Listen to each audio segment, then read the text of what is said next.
The Bengals face a tall task this Sunday against Aaron Rodgers and the Packers, but reinforcements could be on the way. You are Locked On Bengals, your daily Cincinnati Bengals podcast, part of the Locked On Podcast Network, your team every day.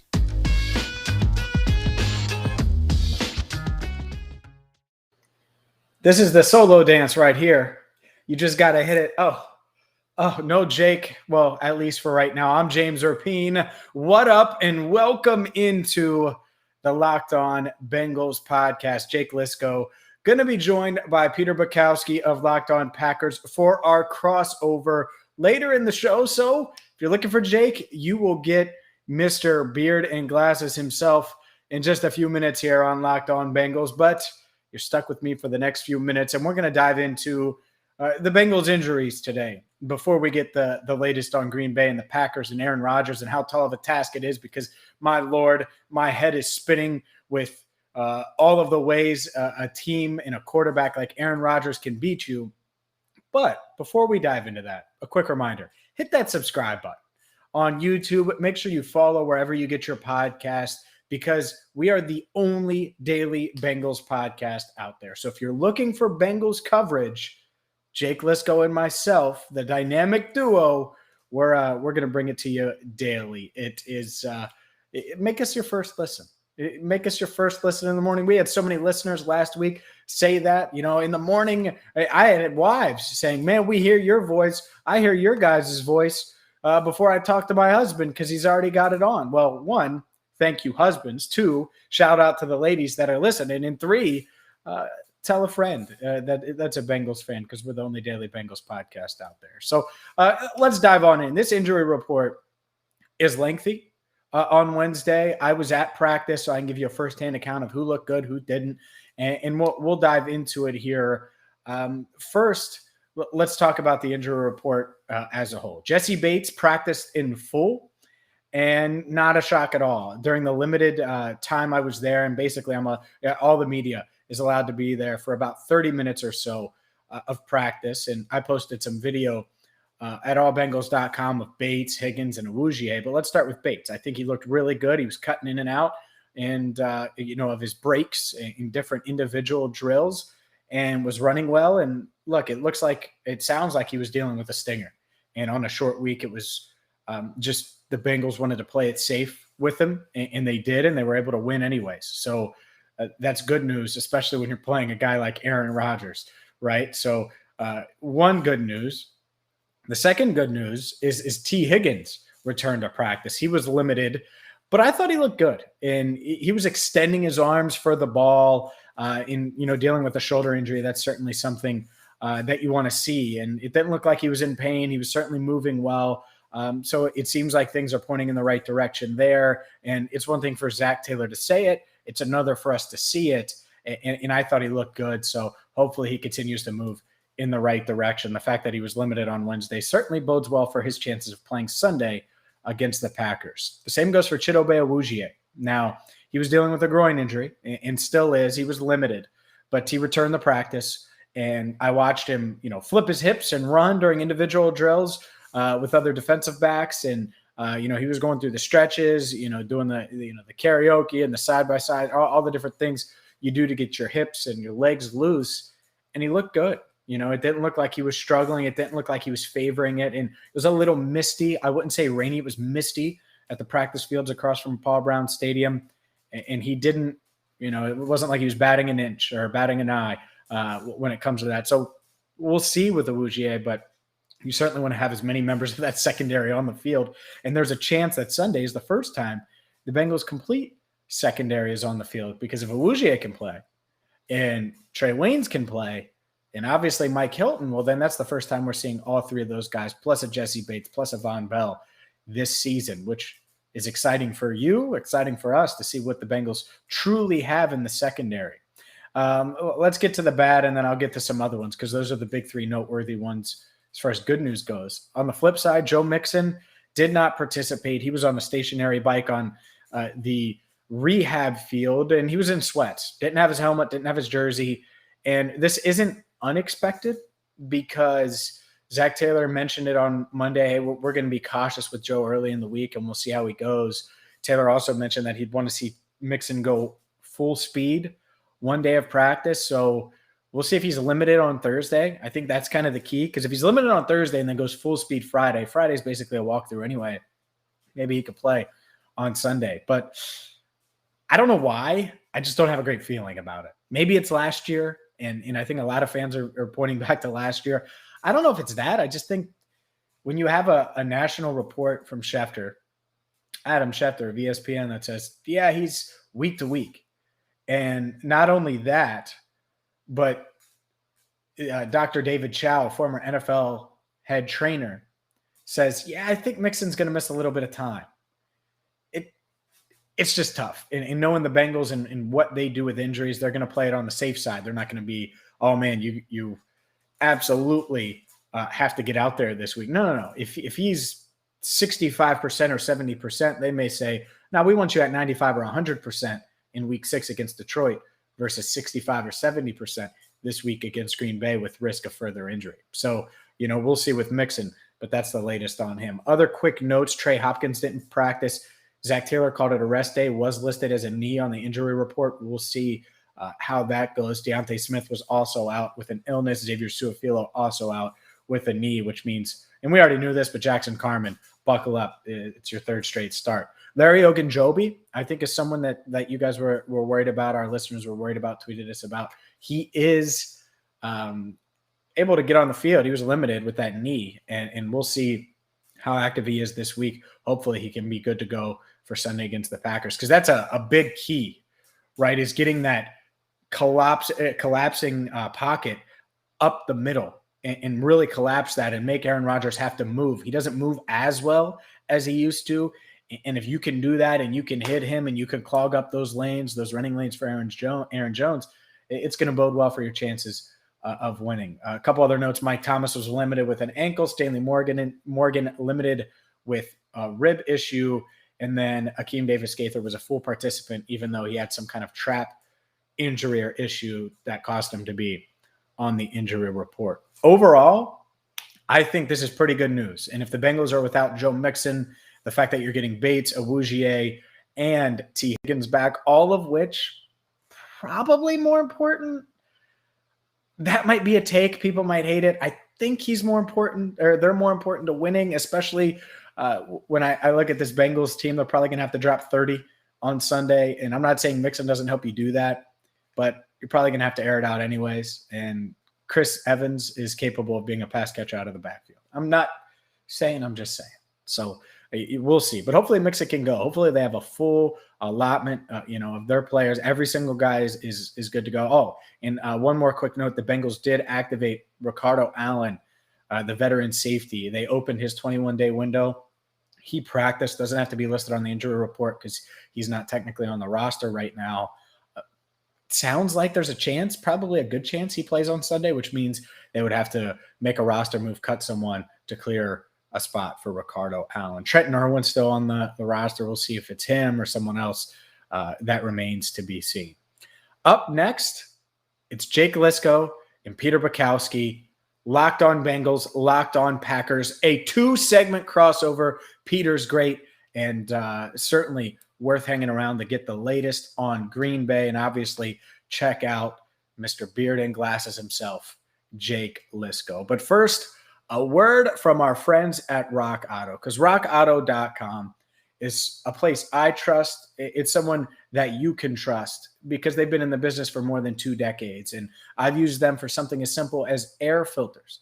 Because if you take your car to the dealer and they say, oh, you need to replace this cabin air filter, they're going to charge you upwards of $100, $150, $200.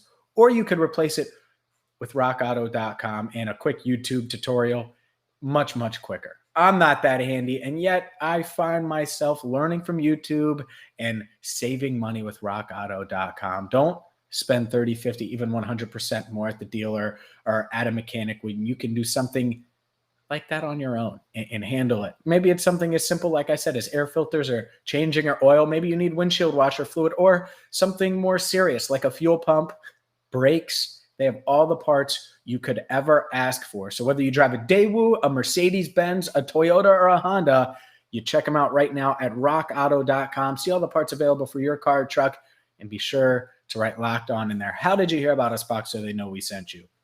Amazing selection, reliably low prices, all the parts your car will ever need. rockauto.com. And if you're watching on YouTube, I'm wearing the shirt, baby. That Rivertown Inkery swag. Had a Bengals employee ask, "Hey man, where'd you get that fly shirt, that jungle shirt?" I told him Rivertown Inkery. Where else? You want the number one spot for all things Cincinnati apparel, shirts, glasses, it's stickers. If you want something as simple as a sticker, you think I'm joking? If you're watching on YouTube, I got the sticker right here. It could be something as simple as this. They got it at Rivertown Inkery. You need to check out Doug and his team. And whether it's coming in person, where they're open 6 days a week at their Hyde Park location on Madison Road, a location I've gone to, or maybe you want to just go online and check them out at rivertowninkery.com. You got to get to it. They're open 10 to 6 Tuesday through Friday, 10 to 5 Saturday, 11 to 4 Sunday, or like I said, check them out at rivertowninkery.com. Quality shirts that are going to last, that fit perfect, nice, comfortable material. And when you check out at rivertowninkery.com, use promo code LOCKEDON10 and get 10% off your order. Again, use promo code LOCKEDON10 for 10% off at rivertowninkery.com. We are back for another crossover edition. It is a Week 5 crossover edition. The Packers traveled to Cincinnati to take on the Bengals. I'm Peter Bukowski, host of Locked On Packers, joined by one of the hosts of Locked On Bengals, Jake Liscow. And Jake, these two teams, very uncommon opponent. This is not exactly the league's oldest rivalry, but that makes these kinds of things fun, at least for me. I actually really like it when the Bengals play the NFC North. It's been some fun years for the Bengals, including a year the Bengals swept the NFC North. Aaron Rodgers on the Dan Le Batard show in August was recounting one of his most frustrating games, he said, of his NFL career coming against the Bengals, which the Packers, he said they were down like 16-0 and then came back and they were winning by 2 scores toward the end of the game, or were driving to kill the game. And then there was a fumble return for a touchdown. When Aaron Rodgers missed a fumble, he recounted his 2 interceptions in that game. He's like, I always throw interceptions in Cincinnati. So, Bengals fans would love to see that happen again. But I think things are very different for this edition. I think that was 8 years ago. And so different teams a little bit besides Aaron Rodgers. Yeah, Mason Crosby might be the only guy from that team that is on this team now. Jonathan Franklin was the running back of that team, a breakout star in that game, and unfortunately suffered a career-ending injury. Might have been in that game, but really? Maybe right after. I don't recall that. It is unfortunate because he was a really popular guy in that Packers locker room. So the Bengals, a bit of a surprise 3-1 team. They come in, I think, feeling pretty good about what they've done, coming off a big win against Pittsburgh. They have that wild Minnesota game that they could have lost, and Minnesota could have lost 18 different times. So when you're looking at, okay, what is working for this team right now? What is the number one thing where you go, okay, this is what the Bengals can really hang their hat on right now? Yeah, I mean, Joe Burrow in the last 2 weeks has looked like Joe Burrow, in a better version, or the best version of Joe Burrow that we saw as a rookie. He's obviously not played a full season worth of games yet, but he's finally moving and making plays off script like himself. Prior to that, the Bengals kind of sheltered him a little bit, but the deep ball with Jamar Chase seems to be unlocked so far. Totally flipped the script from last year when it was all, is Joe Burrow ever going to be able to throw deep? And the memes are out there. He's 37 years old, I guess, and he can't throw an opposite hash, 35-yard vertical, which, obviously he's done at age 24, by the way. But he's been really good in the last 2 weeks, and the offensive line appears to have taken a step in the right direction. The big thing to watch this week is this offense is still trying to be predicated off of Joe Mixon and running the football. And, you listen to Brandon Staley talk about balance yesterday. I don't think it's quite the way that they're trying to do it in Los Angeles, but for the most part, the Bengals are trying to implement a lot more running game this year. Mixon's been pretty good, but we'll have to see what his status is. Generally speaking, the Bengals getting really healthy But Joe Mixon, the big question is, it sounds like they're really going to bring him along slowly with a sprained ankle. And if you're running back with a sprained ankle, there's a lot of horizontal lateral movement, and you probably take that a little bit easy. Yeah, the Bengals are 20th in rush offense DVOA, but the Packers 27th in rush defense DVOA. So it's not quite strength against strength in that area. What do you think is different for the Bengals this year? Is Jamar Chase the big reason why they're able to push the ball down the field a little bit more? Because they've had, injuries to T. Higgins. They haven't really had their full complement of all these guys. It seems like Jamar Chase, maybe it's Joe Burrow's comfort with him that's been enough. Like, hey, I'll sling it deep if that's the guy I get to throw to. I think that's certainly part of it. You heard Jamar Chase after he scored his touchdown against Pittsburgh. He pretty much went and said, "Hey, throw it up to me." And Joe Burrow's like, "Okay." I threw it up to him, and he went and got it. And there are a few things there. One of them is certainly the comfort level between those two guys. Burrow's been throwing to Jamar Chase like a number one, and teams are starting to treat him like a number one, following him with their top corner. And the Bengals, to their credit, have been creative, and they've started to move him into the slot against Green Bay, as Mike Clay pointed out. Or not against Green Bay, against Jacksonville, as soon as Jacksonville started shadowing him, just to get him more favorable matchups. And they have been moving him all over the place, which is actually something they didn't get from AJ Green quite as much, I think, last year. And Jamar Chase, the direct replacement for AJ Green. Joe Burrow's also improved, I think, in terms of his deep ball accuracy. He missed some early on, but in the last few games, he's looked fantastic. PFF's top graded quarterback in that time, vaulting up in the EPA per play leaderboards, whatever your metric is of choice. Joe Burrow in the last two games has been really good. Now, those games came against Pittsburgh and Jacksonville, two of the worst defenses in the league somehow. And TJ Watt didn't play for the Steelers. And I would say if TJ Watt isn't playing for the Steelers and Stephon Tuitt isn't playing for the Steelers, there's like one player on that defense, and that's Cam Hayward.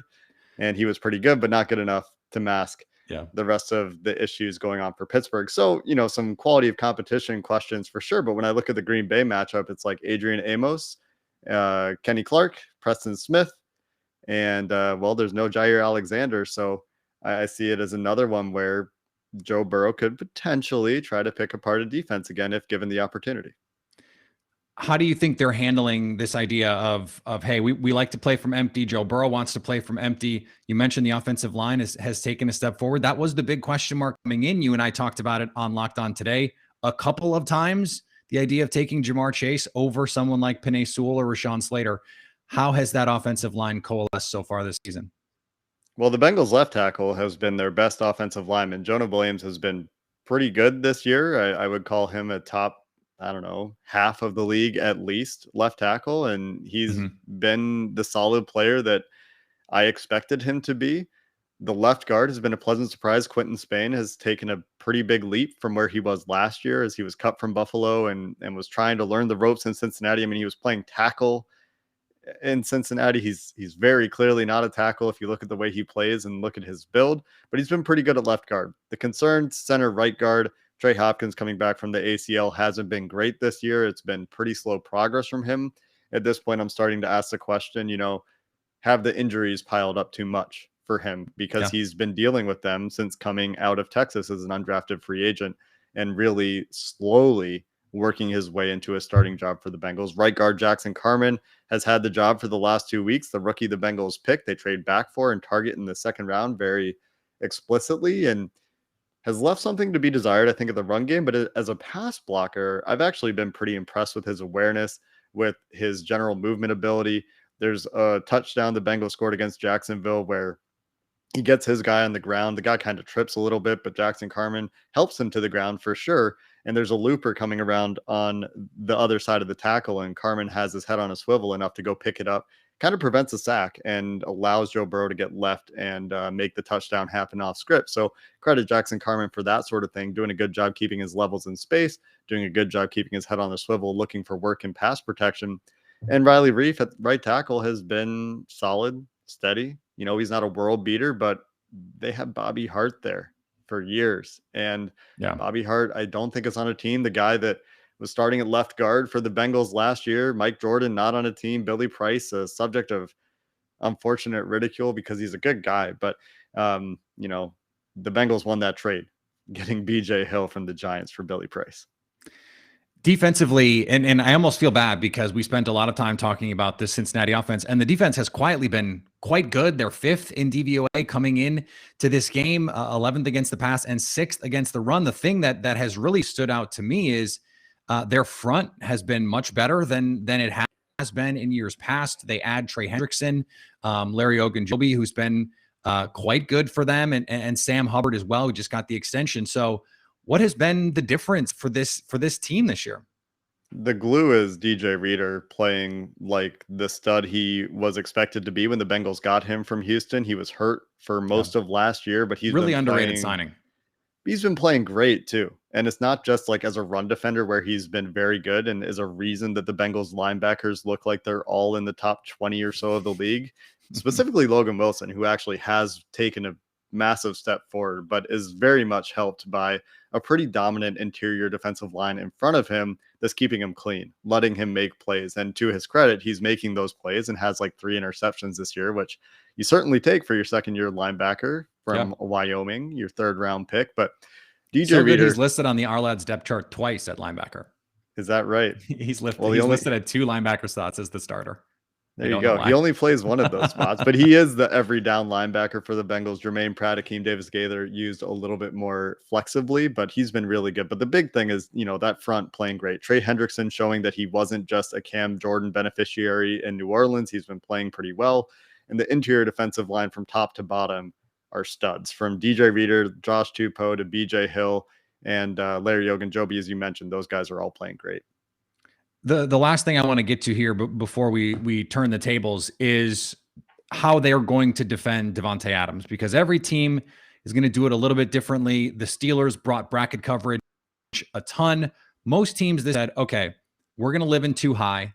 We're going to make sure that the safety to Davante Adams side is shaded to that side if we can, and we're going to make the other guys beat us. How do you see Cincinnati trying to take care of Davante Adams in this game, insofar as any team can do it, because no one has really found, no one has locked him down?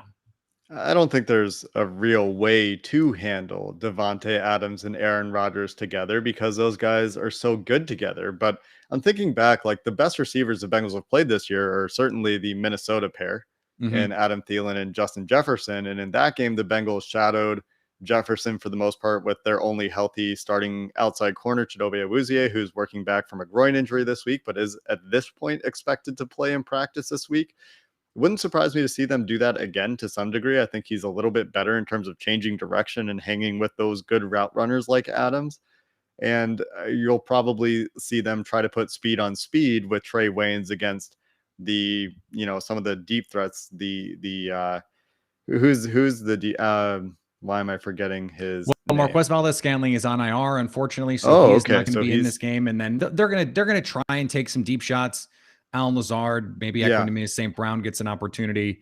They had a play action shot play to Big Bob Tunyon against a corner that Rodgers just missed last week. So it's definitely an element of the offense that they're missing right now. I didn't realize Valdes-Scantling was hurt. That seems like it's kind of a big deal. It is a big deal. They were able to make up for it against the Steelers with Randall Cobb and some of that middle of the field stuff. So I think that probably necessitates some shuffling of how teams are going to want to play the Packers.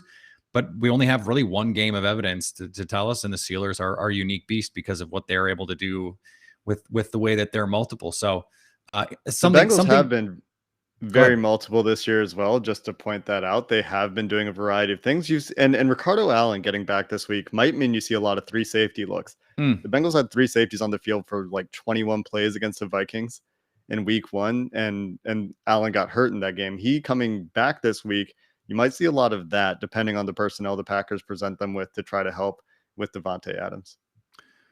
All right, a lot more to come on this crossover edition. Locked on Packers, Locked on Bengals.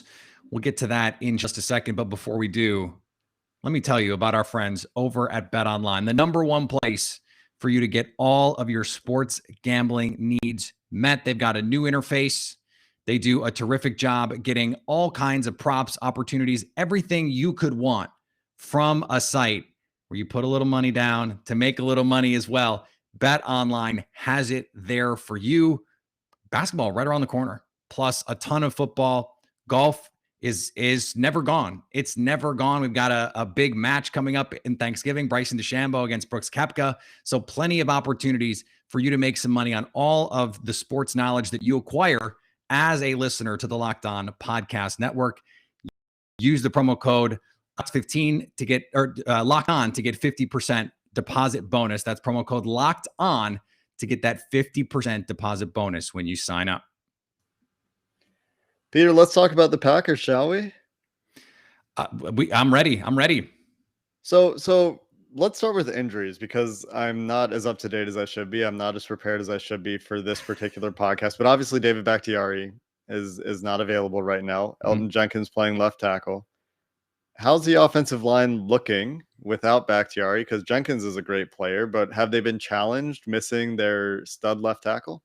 You know what's so interesting is they really haven't been.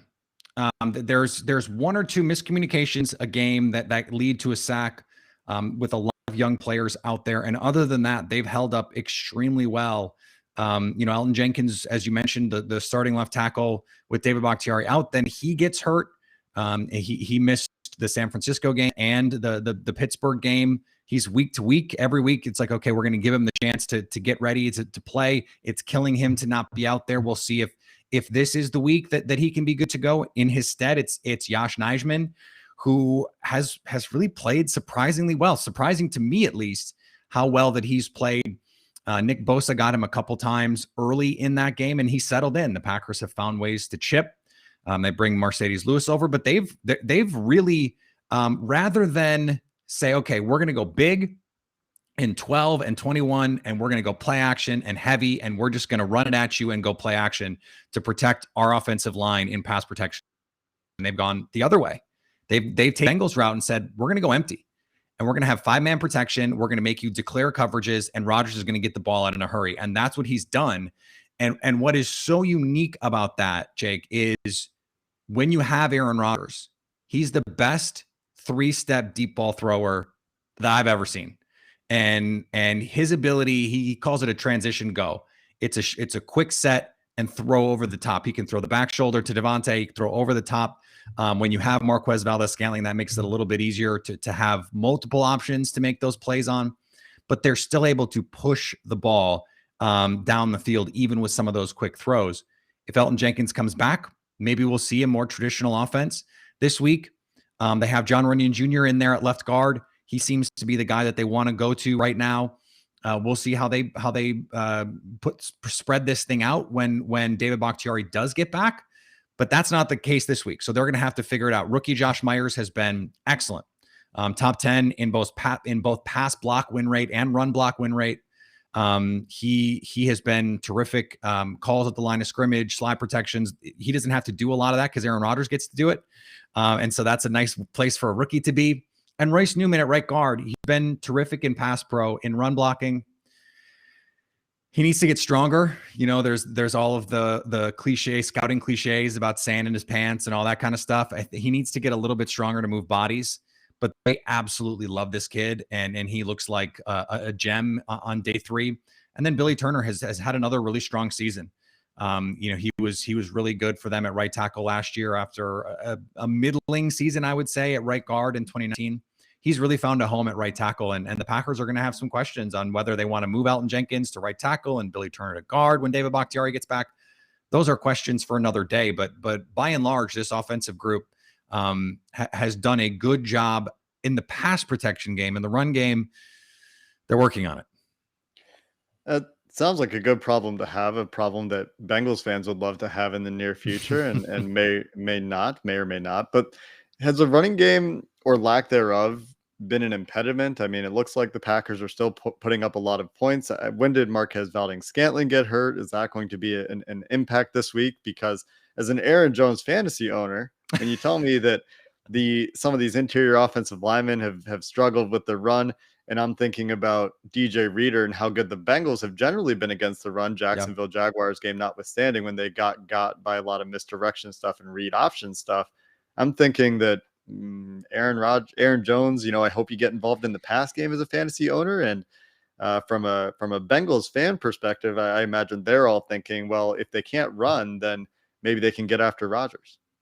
Yeah, 16th in rush offense DVOA for the Packers, and it would be their worst number since they were 17th in 2016 when things were so bad they had to convert Ty Montgomery to running back. Eddie Lacy got hurt. They had a ton of injuries in the backfield, and they had to convert Ty Montgomery. Ty Montgomery never converted back. There were some games where he was really terrific as a running back, but they were not a good running team. They've been a very good running team ever since. And so I think this is a little bit of a work in progress. Now, part of that is they play more empty than we've seen. And so they're just not running it as much. They abandoned the run almost immediately against the Saints. They said, against the Lions, we're not going to do that. Even if they play that too high coverage, we're just going to keep pounding it, because if you're going to give them those opportunities, they're going to keep doing it. Now, what's troubling, and I wrote about this for The Leap, a newsletter I write covering the Packers for your audience who doesn't know, the running game, despite those advantages, despite the fact that defenses are playing two deep safeties a lot against Green Bay, they've not been able to run the ball against those light boxes. And that is an issue. This last week, I think, was the best thing at getting A.J. Dillon more involved. And I think that's something we're going to continue to see. He actually had even carries to Aaron Jones this week and was more productive as a runner. I know. So for fantasy owners of Aaron Jones, you're going, please don't do that. The difference is Aaron Jones has been a part of the passing game consistently. 3 catches for 51 yards last week, I believe. And so he's going to continue to be a part of that offense. The difference is they have not let it hurt their ability to win throwing the ball. And Rodgers has found ways, whether it's Davante Adams, whether it's Randall Cobb, to get the ball into the windows that he needs to do that. He's still Aaron Rodgers, leads. Since week 1, he leads the league in Ben Baldwin's composite score, which is EPA per play and completion percentage above expectation, top 5 in EPA per play, top 5 in CPOE. So he's back looking like Aaron Rodgers, and that's going to have to be the case if they want to score as they figure out this run game, which I do think will come together, especially once they get healthy. This week, I think this is the stiffest test that they've faced, really. From a run defense standpoint, although, the 49ers front is certainly no slouch.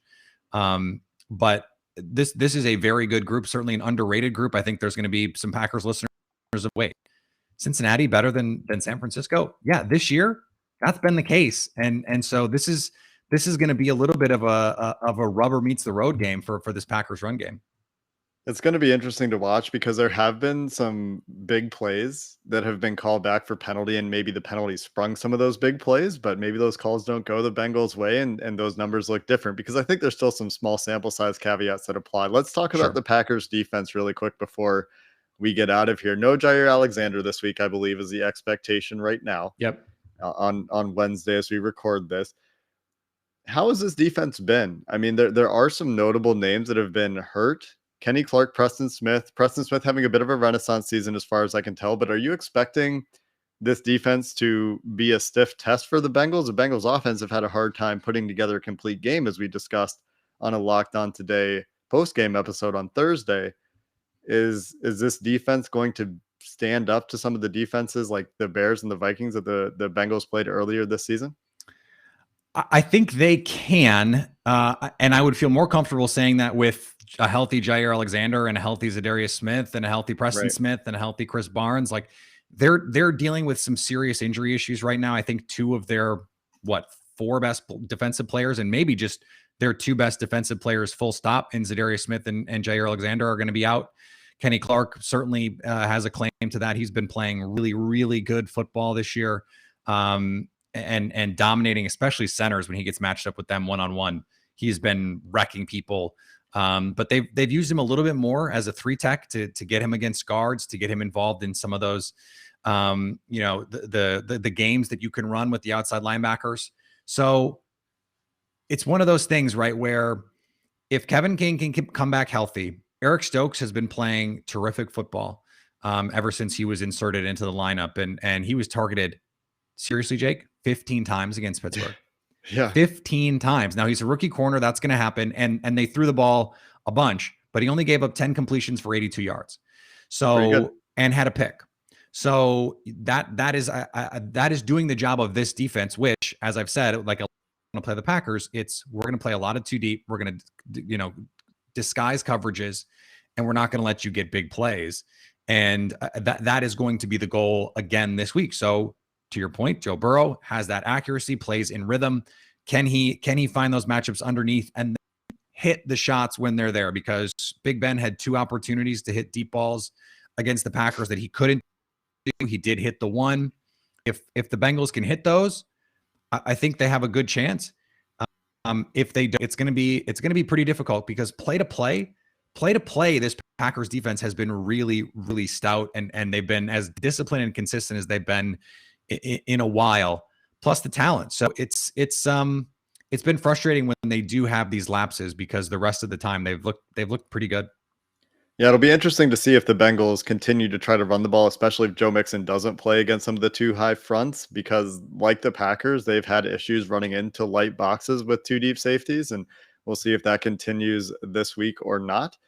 The other thing that I'm very interested to see is how the Packers manage the Bengals' 3 wide receivers if T. Higgins is back this week. You mentioned 2 deep to try to help over the top, help keep the ball in front, but if you watch how the Bengals attacked the Jaguars last week, they did much the same, I think, for a lot of the game. And Tyler Boyd kept getting matchups with Miles Jack underneath and kept running these little, juke routes or sit and return routes, depending on what you want to call them. And the Jacksonville Jaguars just had no answer. Tyler Boyd was killing them underneath.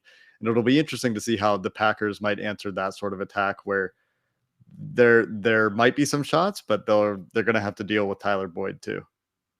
And that's basically the same plan for the Packers, only in reverse, because Randall Cobb was that sort of zone beater against the Pittsburgh Steelers. If you're gonna say everything in front of us, then you need someone who in front of us, right, can make those plays. So to your point, Tyler Boyd, whip routes, whip return, all of those fun little things. That's where Randall Cobb lives too.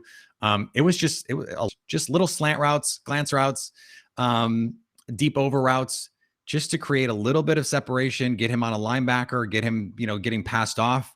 His touchdown was on a pass off backer to safety. And Terrell Edmunds, by the way, 4.47 Terrell Edmunds, like freak athlete Terrell Edmunds, couldn't carry him across the field. So he's looking pretty spry. So maybe it's a matchup of which slot receiver can play the best. I think this is a close game. I have this in that like 30-28 kind of range. I think there's going to be a lot of points. I think it's going to be an exciting game, sort of like the Vikings game was. Hopefully not quite as sloppy, where each team tries to give the ball away like 6 times in the final 2 minutes. But you never know. As Aaron said, weird things happen in Cincinnati for the Packers. So that is where I am. I have it Packers 30, Bengals 28. Yeah, I could see it. I don't make predictions, as listeners to my show know and hate. We're missing James for that aspect of the show. I could see it being a close game. I think it's winnable for the Bengals. I also think Aaron Rodgers is the best quarterback they've played in 5 games, and it's not close at all. And so some of the things that maybe they got away with, they'll be tested a little bit more in that secondary this week by a very, very good quarterback. But as you said, weird things happen in Cincinnati, and I would like for some more weird things to happen, because they're fun to talk about. But Peter, appreciate the conversation. Looking forward to this game this weekend, and in a lot of ways, the first big test for both of these teams. Division leaders. So it's the AFC North against the NFC North, and for King of the North. Well, let's throw back to Game of Thrones. It's King of the North time. Just in time for that Dragon show to come out. Anyway, that should do it for this crossover episode of the Locked On Bengals, Locked On Packers podcast. For Peter Bukowski, I'm Jake Liscow. Thanks for listening, and have a good one.